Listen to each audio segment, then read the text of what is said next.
welcome to Lowcountry View of Hilton Head. My name is Earl Yates. I'm your host. And today is a very special day because it's not a regular thing that comes about that I get one of my longtime friends, someone I've grown up on the island with, who's experienced the same things that I've experienced from childhood to moving to a professional, like Mr. Charles Mitchell Jr. So this is going to be a conversation for me that I've been waiting to do quite some time because, of course, we all grow up and your friends are your friends and you do crazy things when you're young, but life separates us as we get older. And not many times we get to sit down and just on camera, certainly, that's very, very rare, and just spill it all out, say exactly what's going on. And you'll get the benefit of finding out what Charles is going through in his entire life. Yeah, I grew up calling him Maestro, but he's Charles Mitchell Jr. now. Yes. How we doing, sir? Great, sir. Great. Great to be here. Well, it's good to have you on. Yes, sir. And you can stop calling me sir. Well, let's start with this. Let's just get right to it. Tell our viewers exactly how Hilton Head was for you growing up. Hilton Head to me was a very unique childhood. We had everything from riding bicycles and playing outdoor football and swimming in the ocean and crabbing and fishing and shrimping and doing all of that as a young kid. And you know, it was a very, very unique childhood. I mean, we came up so different, you know, with everything around us. You know, just people from all walks of life that you come in contact with as a kid, and those people, you know, pretty much were like parents to you. It didn't matter what race or anything. You know, neighbors, we all looked out for each other. And it was a great childhood. I really enjoyed growing up on Hilton Head. Yeah, it's a very unique situation for sure. I mean, we've certainly had our share of getting into trouble, finding areas to go through. Just this past weekend, my daughter and I took a ride from what we know as Chaplin all the way to Spanish Wells, something we used to do on a regular basis. Absolutely. And it really gave me a lot of flashbacks of the time we had. Absolutely. You know, because that's what we did. There was no inside hanging out, playing video games or going on the internet. No. If you were going to have a good time, you were out doing it. Absolutely, absolutely. I remember many times. My summer job was, to me, was as soon as school out, I would get on my bicycle and I would ride from Marshland Road to Spanish Wells to David Jones and Benny Elliott's shop down there in Spanish Wells and help them clean the buses and do those kind of things. And I mean, where does time go? You know, just jumping on a bike and just telling my mom I'm going to Spanish Wells to the shop, and I'll get on there and go.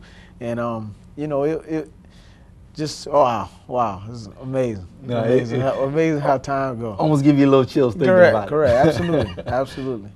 You know, it's great. Well, and you look at your family, of course, the Mitchells, you know, being right at the center of the island, middle of Marshland Road. You're right between the two biggest seafood places on the island now. Absolutely. You got roast fish and cornbread right below you, and right above you got the old oyster factory. Correct. And all that came about because, man, you're right there on the marsh. Right there on the marsh. And I remember when we was growing up, where the oyster factory was, my grandmother, Evelina Mitchell, used to actually chuck oysters in the oyster factory. She was an actual employee for the oyster factory. So she used to be down there, and we used to go down there as kids and just see my grandmother. She would always run us away from down there. Y'all go back across that road. And so we would be there, and we would see them, you know, and they took the oysters and putting them inside the bottle and sealing them up tight, and, you know, and then it was like their own distributing company back then. And for those who are not familiar with this time period on Hilton Head, he's speaking of the old oyster factory as an actual factory, not the restaurant. Correct.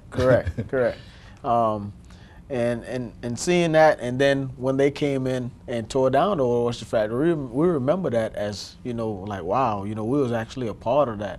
And then actually see the restaurant itself to go up, and those who were owners of the old oyster factory still welcomed us in as family. So, you know, a lot of us, as we grew up right across the street, we went to job.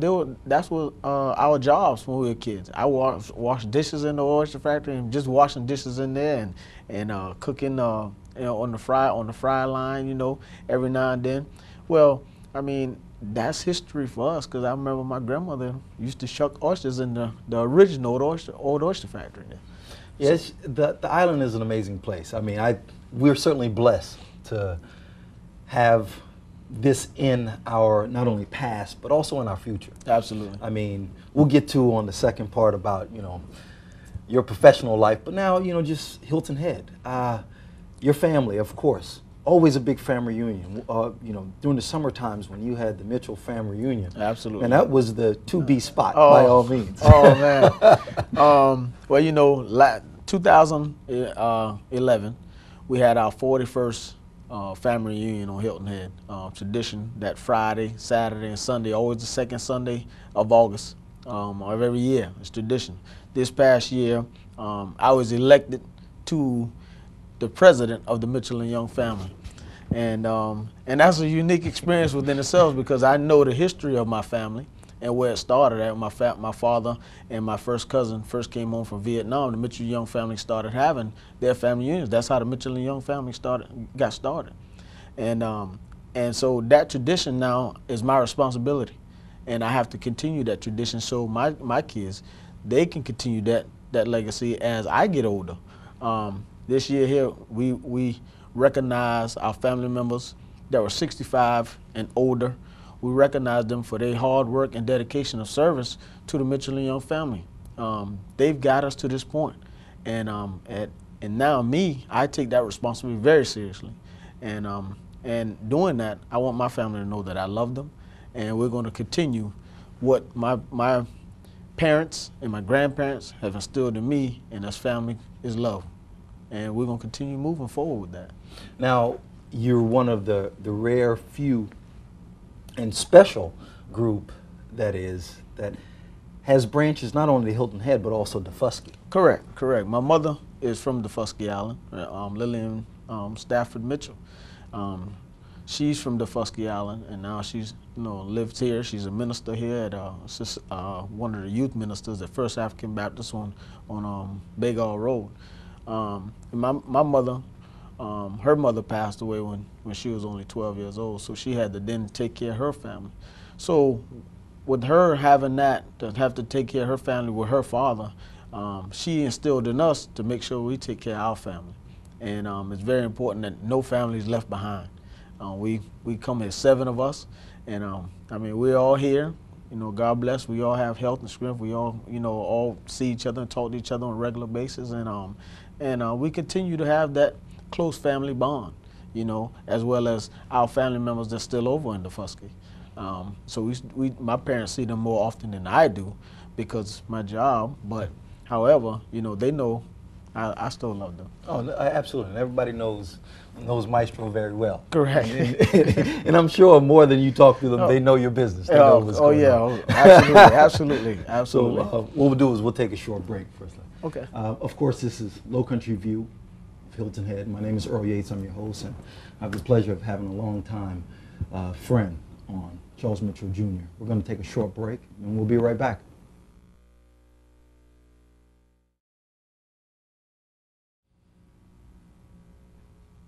Welcome back to Lowcountry View of Hilton Head. My name is Earl Yates. I'm your host, and still I have Charles Mitchell Jr. on.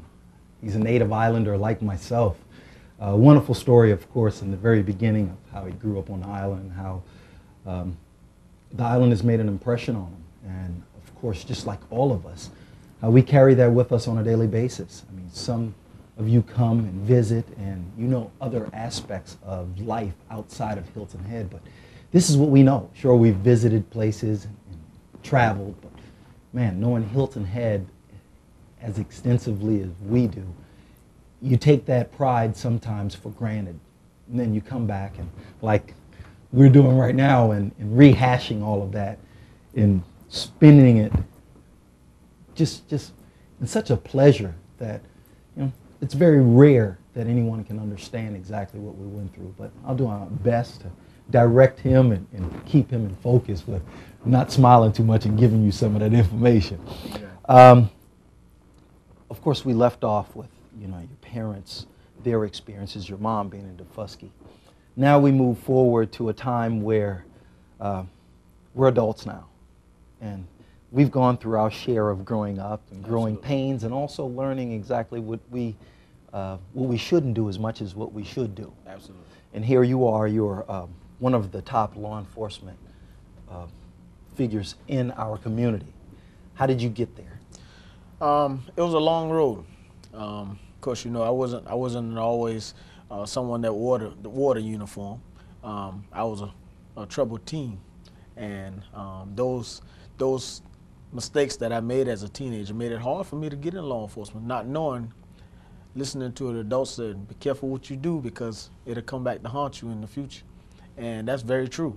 It happened to me, and it took me a while to get in law enforcement, actually 2 years. And when I applied, I finally got hired by the late Sheriff Ben Riley of Jasper County Sheriff's Department. And he gave me an opportunity. He told me this. He looked me in the face and he told me, I'm going to give you one chance, and one chance only. If you screw up, you're out of here. And I took that very serious. He said, don't take no wooden nickels. And at that day, I put those boots on, and I said that oath that I would serve and protect the citizens of Jasper County. And I took that oath, and I took it serious. Within a year and a half, I was promoted to detective with Jasper County Sheriff's Office. Moved into the narcotics division, where I worked in coalition with Beaufort County Sheriff's Department, and we had a team called the Beaufort Jasper Multi-Agency Drug Task Force. And being assigned to that drug task force, it enabled me to work with different federal agencies, DEA, Drug Enforcement Association, the ATF, Alcohol, Tobacco, and Firearm, U.S. Marshals, the Fugitive Task Force of South Carolina, Secret Service, Homeland Security. I work with a lot of different federal agencies, and it's amazing where my life started here on Hilton Head, doing the things that we were doing as kids, and now on the level that I am now, well, I'm having to deal with the federal government and local and state government. You know, high attorneys, district attorneys, assistant district attorneys, and you know, it's amazing. Just not something you thought you'd see. No, no, absolutely not. Absolutely not. Now, of course, you know, you're talking about district attorneys, so courtroom time. I mean, I have this little TV show that's sitting in front of a camera, but, you know, being in front of a nice courtroom setting where, you know, you have your federal people there looking for your input. How was that? Wow, that's a lot of pressure. That's a lot of pressure. Reason being because everything that you're saying is typed. Someone's listening. There's judges out there, they're listening. They got people in the audience, they're listening. You have media there, they're listening, they're writing. Everything that you're saying is being critiqued, and how a case initially began and how it ended. And it's very, very important that you be very thorough in your investigations, because if it doesn't, it could go really, really bad in front of a lot of people. So I've been blessed by my current sheriff, Gregory Jenkins, who have allowed me to do my job, as well as Sheriff P.J. Tanner of Beaufort County, who have allowed me to be a part of his task force as well over here in Beaufort County. And it's made me mostly who I am today on a professional standpoint, because now I see working for 2 agencies. That's a lot of responsibility within itself when you're working under 2 sheriffs and dealing directly with them. And I thank God for those guys. Well, now you're set up to where both agencies, of course, see your talent and what you offer. It's easy to think that, of course, dealing with the federal agents, that you must have at one period of time decided, hey, I want to take this further than just, you know, county and statewide, that you'd want to do something federal. You know, yeah, you think about that, but then you also think about where you come from and helping, you know, the people that's behind you. Trying to help them get to where you're at, so they can say, hey, man, I made it from there. I'm here now. Look at me. You know, let me be an example. If I can help one person, then I feel I've done something. So if I go on the federal level, I believe takes you away from where you're from. You know, I may work for a federal agency, but I may be in Atlanta or California or something. I'm not dealing with the local folks, and I want to be here to the local folks to be an example for them. That's why I want to work with you more on building those community programs and things that you're so passionate about. and helping you develop those programs and bridging that gap across the bridge onto Jasper County and Bluffton and things like that, you know. And so that's the area that I want to stay in for as of right now. Well, it's amazing because when we came up, you have Ridgeland, Hardyville, even Bluffton. There was a great deal of separation between Hilton Head Island and those different parts, which are so close, but huge Correct. separation. Now you're working together with all of them, and our communities have, in a sense, shrank a great deal. Absolutely. And having the ability for you to make that move and going abroad with your skills, but still choosing to be here is an amazing thing. And a testimony not only for yourself, but also for what your family and what Hilton Head has provided to you. Absolutely. And it's a lot of pressure. It's a lot of pressure because you deal with a lot of people that you know and a lot of their personal situations. But your job at that point is you keep it to yourself. You're a professional. You have to remember that you're a professional at all times. And at that case, you can go in any situation, deal with people that you knew and grew up with, like me and yourself, and be able to say, you know what, I know what me and EY dealt with, you know, but however, I got a job to do, and being able to separate the two. And it's a lot of pressure because I still feel for you, but I have to also do my job. But at the same time, you know exactly what they're going through. I Oh, mean, absolutely, absolutely. because there's a lot of situations that we all, whether it's law enforcement or regular situations, that us folks that are on the other side of the law, when we go through and you're dealing with people of different backgrounds, when you can't relate, it puts you in a position to where there's a certain amount of misunderstanding that will go on. But here it is, you're in law enforcement, and the people that you're dealing with, not only do you know what they're coming from a physical standpoint, but you know what they're coming from as a mental aspect. Absolutely. And that's the unique part about growing up on Hilton Head, because the way we grew up, you had to be diversified, because Hilton Head is a diversified place. I mean, you can't just go one place and just see one particular type of people. When you're working, as we were coming up, we started working around here, 12 years old. I mean, the people that were coming here, that were opening the businesses, a lot of those people weren't from Hilton Head.